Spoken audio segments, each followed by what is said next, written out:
இந்த கூட்டத்தின் தலைப்பு என்ன தெரியுங்களா? கூட்டத்தின் தலைப்பு என்ன? தரிசனம். எல்லாம் சொல்லுங்க, தரிசனம். நான் இன்னைக்கு ஜெபிக்கும்பொழுது ஆண்டவரே நம்முடைய பிள்ளைகளுக்கு என்னத்தை கொடுக்க வேண்டும் என்று சொல்லி அன்றைய சந்தானத்தில் காத்திருக்கும் போது இன்னைக்கு என் செய்தியுடைய தலைப்பு தரிசனத்தை புதுப்பிக்கும் தேவன் என்ற ஒரு தலைப்பில் நான் உங்களோடு கூட கர்த்தருடைய வார்த்தையை கொடுக்க நான் விரும்புகிறேன். இந்த உயிர்த்தெழுந்த நாளிலே ஆண்டவர் இந்த 50 நாட்களும் ஆண்டவர் செய்த மகத்தான காரியங்கள் உண்டு. இன்னைக்கு அந்த மகத்தான காரியங்களை அநேக பரிசுத்தவான்கள் இங்கு வந்து பேசி உங்களை உற்சாகப்படுத்திருக்கிறாங்க. ஆண்டவர் தமது நாமத்தை மகிமைப்படுத்திக் கொள்வாராக. ஆண்டவர் நம்மை நடத்துவாராக. விசேஷமாய் இன்றைக்கு இந்த அழைப்பை எனக்கு கொடுத்து இங்கே வந்து நிற்கும்படி தேவன் எனக்கு தந்த இறக்கத்தை நான் நன்றி சொல்கிறேன். அருமையான பாஸ்டருக்காக, பாஸ்டர் பிள்ளைகளுக்காக நான் நன்றி சொல்கிறேன். சபைக்கு நன்றி சொல்கிறேன். உங்கள் பாஸ்டர் எனக்கு பிடிக்கணும். என்ன ஒரே ஒரு காரியம், நல்லா அவர் ஜெபிப்பார். எனக்கு அவருடைய ஜெப வார்த்தை எனக்கு ரொம்ப பிடிக்கும். அல்லேலூயா. அதனால் நான் ரொம்ப விரும்புவேன். இன்றைக்கு அவர்களோடு கூட இருந்து கர்த்தருடைய ஊழியத்தை நிறைவேற்ற ஆண்டவர் எனக்கு தந்த நல்ல சந்தர்ப்பத்தை நினைத்து நான் ஆண்டவருக்கு நன்றி சொல்கிறேன். அந்த சரியான நேரத்தில் நான் கொடுத்துருவேன் பாஸ்டர் கையில். ஆண்டவர் நம்மை நடத்துவாராக. ஒரே ஒரு வார்த்தை, இந்த உயிர்த்தெழுந்த நாளிலே ஆண்டவர் நமக்கென்று வைத்திருக்கிற ஒரு வார்த்தையை நான் பிரசங்கிக்க விரும்புகிறேன். யோவானுக்கு எழுதின சுவிசேஷ புத்தகம், யோவானுக்கு எழுதின சுவிசேஷ புத்தகம் 21ஆம் அதிகாரம். எல்லாம் திருப்பிக் கொள்ளுங்க. பக்கம் 159. பக்கம் 159. எல்லாம் பைபிளை கொண்டு வந்துக்கிறீங்களா? பைபிளை கொண்டு வந்தா கைத்துக்கு ஒரு அலையில சொல்லுங்க பார்க்க. பைபிள் இல்லாதன்னு ஒரு அலையில சொல்லுங்க பார்க்க. பைபிள் இல்லாத நீங்க சபைக்கு வந்தா எப்படியாது? மார்க்கெட்டுக்கு போனா எப்படி போய் கை வீசினா போறீங்க? மார்க்கெட் ஆஃப்டர் ஒரு கேரி பேக்னு எதுவும் போறீங்களா? என்ன ஒரு மாதிரி பார்க்குறீங்க? எதுவும் போறீங்களா இல்லையா? நான் அடிக்கடி சொல்லுவேன், சபைக்கு படிக்க தெரியலனா கூட சூப்பர் பைபிள் வாங்கிக்குவாங்க சபைக்கு. ஆமே. பைபிள் இல்லாத சபைக்கு விசுவாசி வந்தேன்னா சபைக்கு வந்து பிரயோஜனம் இல்லை. என்ன அலையிலேயே வர மாட்டேங்குது. சபைக்கு வந்தாவே வரும்போதே பைபிளோடு வரணும். அப்போதான் சாத்தான் அழுகுவான். பைபிள் இல்லாமல் சபைக்கு விசுவாசி வரவே கூடாது. ஒரு ஆமேன்னு சொல்லாமா? பக்கத்தில் பாசம் பைபிள் இல்லாத சபைக்குள்ள வராத. ஆமாம், அல்லேலூயா. கர்த்தர் நல்லவர். வேதம் தான் நமக்கு ஆசீர்வாதம். வேதம் இல்லாமல் என் சபையில் சொல்ல படிக்க தெரியலனாலும் பரவாயில்லைங்க. கிறிஸ்மஸ் ஆனால் நியூ புடவை எடுக்கிறீங்களே, அப்போது இருக்கிற நான் சொல்லுவேன், இருக்கிறதுலே காஸ்ட்லி பைபிளை வாங்கு. படிக்க தெரியலனாலும் பரவாயில்ல, திருப்பி திருப்பினா பாரு. இந்த பக்கம் பாரு, அந்த பக்கம் பாரு. நான் தான் சொல்லுவேன், பாரு, ஒரு நாள் படிப்பேன். அல்லேலூயா.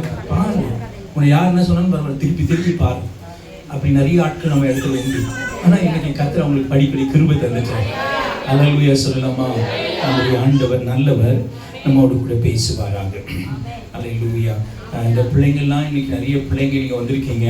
பிள்ளைங்க இன்னைக்கு நம்முடைய பகுதியில் ஒரு எழுப்புதலை தேவன் உண்டாக்கும்படி பாஸ்டர் இப்படிப்பட்ட ஜபத்தில் பிள்ளைகளோடு இணைத்திருக்கிறத நான் நன்றி சொல்கிறேன்.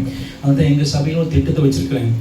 பிரசங்கத்துக்கு முன்னாடி சபைக்கு வர எல்லா பிள்ளைங்களும் முன்னாடி வந்து மைக் பிடிச்சி ஒரு வசனம் பார்க்காம சொல்லணும். அல்லேலூயா. ஆனாலும் பெற்றோர் தினமும் வாரத்துக்கு ஒரு முறை ஒரு பிள்ளைங்களுக்கு மனப்பாடம் வசனம் சொல்லணும். பிரசங்கம் முன்னாடி கிட்டத்தட்ட ஒரு 30-40 பிள்ளைங்க கரெக்டாக வந்து வசனத்தை மனப்பாடமாக சொல்லி எனக்கு இன்னைக்கு பெரிய சந்தோஷம்னா, நான் சொல்லலை, இன்னைக்கு எல்லா பிள்ளைங்களும் உயிர்த்த வசனமே சொன்னானுங்க. அது எனக்கு ரொம்ப சந்தோஷமாக இருந்துச்சு. நான் சொல்கிறேன், இந்த நாட்களில் பிள்ளைங்க வாழ்க்கையில் வாயில் தேவ வசனத்தை போட்டணும். அல்லேலூயா. இன்னைக்கு நம்ம பிள்ளைங்க லைஃப்பில் வசனத்தை இன்னைக்கு தெரியல. உலகத்தில் வர எல்லா பாட்டெலாம் பாடுறானுங்க. சின்ன சின்ன பிள்ளைங்க என்ன பாட்டெலாம் பாடுறானுங்க. அதனால் வேத வசனத்தை பிள்ளைகளுக்கு ஊட்டி வழங்க கர்த்தர் நம்மை ஆசீர்வதிப்பாராக. ஒரு வசனத்தை மாற்றி உங்களுக்கு காண்பிக்கிறேன். 21ஆம் அதிகாரம் அதனுடைய 3ஆம் வசனத்தை வாசிக்க நம்மளுடைய உற்சாகம். கையில் பைபிள் இருக்குமானா தயவு செய்து திருப்பி கொடுங்க. 21ஆம் அதிகாரம் 3ஆம் வசனத்தை யாராவது ஒரு வாசிக்க கேட்கலாம். மற்றவர்களை நோக்கி மீன் பிடிக்க போகிறேன் என்றார். அதற்கு அவர்கள், நாங்களும் உடனே கூட வருகிறோம் என்றார்கள். அவர்கள் புறப்பட்டு போய் உடனே படவேறினார்கள். அந்த ராத்திரியிலே அவர்கள் ஒன்றும் பிடிக்கவில்லை. அந்த ராத்திரியிலே அவர்கள் என் செய்தி, அந்த ராத்திரியிலே அவர்கள் ஒன்றும் பிடிக்கவில்லை. அல்லேலூயா. பிதாவே, இந்த வார்த்தையை நமது பிள்ளைகளுக்கு ஆண்டவரை விட்டு பகிர்ந்து கொள்ளுங்க. நீ பேசுங்க ஆண்டவரே, நாங்கள் கேட்கிறோம். உங்க நாமத்தை மகிமைப்படுத்தும் இயேசுவின் நாமத்தில் பிதாவே. இந்த வேத பகுதியை நான் தியானிக்கும் பொழுது ஆண்டவர் நமக்கு கொடுத்த சில காரியத்தை நான் உங்களோடு பகிர்ந்து கொள்ள நான் விரும்புகிறேன். அங்கு சொல்லப்பட்டிருக்கிறது, அந்த ராத்திரியிலே அவர்கள் ஒன்றும் பிடிக்கவில்லை. எல்லாம் சொல்லுங்க, அந்த ராத்திரியிலே அவர்கள் ஒன்றும் பிடிக்கவில்லை. ஏன் பிடிக்கல? ரீசன் என்னன்னா, தரிசனம் இருந்துட்டாங்க.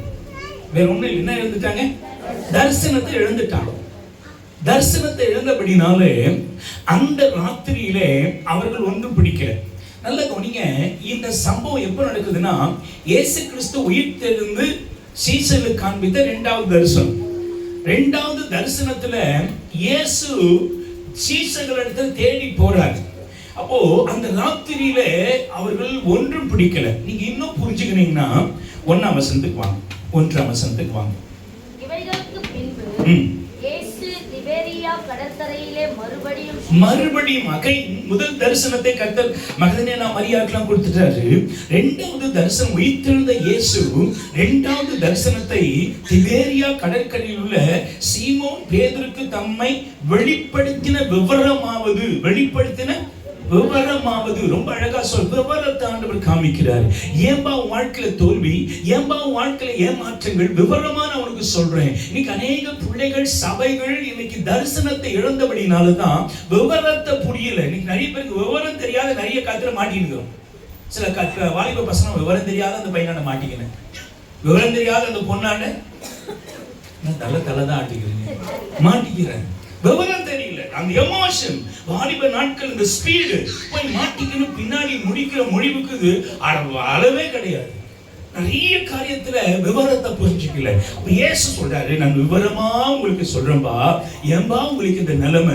அப்போ இந்த வார்த்தையை நான் கொஞ்சம் கவனிக்கும் பொழுது, இந்த 21ஆம் அதிகாரத்துல சீஷர்களிடத்துல இயேசு சம்பாதித்த 4 காரியங்கள் அவரை புதுப்பிக்கும்படி, தேவன் கொடுத்த தரிசனங்களை புதுப்பிக்கும்படி, தேவன் சீஷர்களோடு சம்பாஷித்த 4 வசனத்தை நான் உங்களுக்கு காண்பித்து உங்களுக்காக நான் ஜெபிக்க நான் விரும்புகிறேன். இந்த முதல் நாளில நான் உங்களோட பேசுறேன். ஆண்டவர் நம்மை ஆசீர்வதித்து 50 days 50 நாள் முடிவதற்குள்ள ஆண்டவர் சபையை குறித்து, இந்த பகுதியை குறித்து, உங்களை குறித்து வச்சிருக்கிற தரிசனத்தை ஆண்டவர் புதுப்பிக்கிறார்.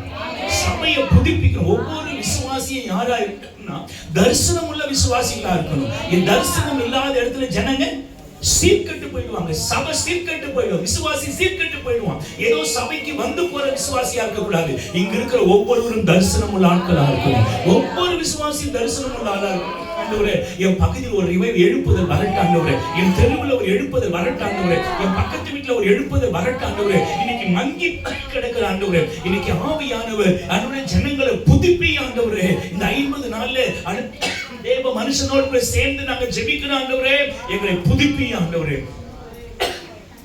ஆண்டவர் புதுப்பிக்க நீங்க ஆண்டவர் கையில ஒப்பு கொடுங்க. ஆண்டவர் நம்மை நடத்துவாராக. இந்த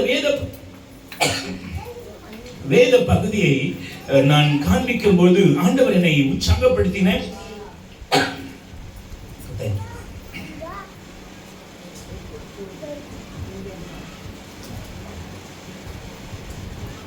ஆண்டவர் உற்சாகப்படுத்தின சில காரியத்தை நான் உங்களுக்கு சொல்லி உற்சாகப்படுத்துறேன்.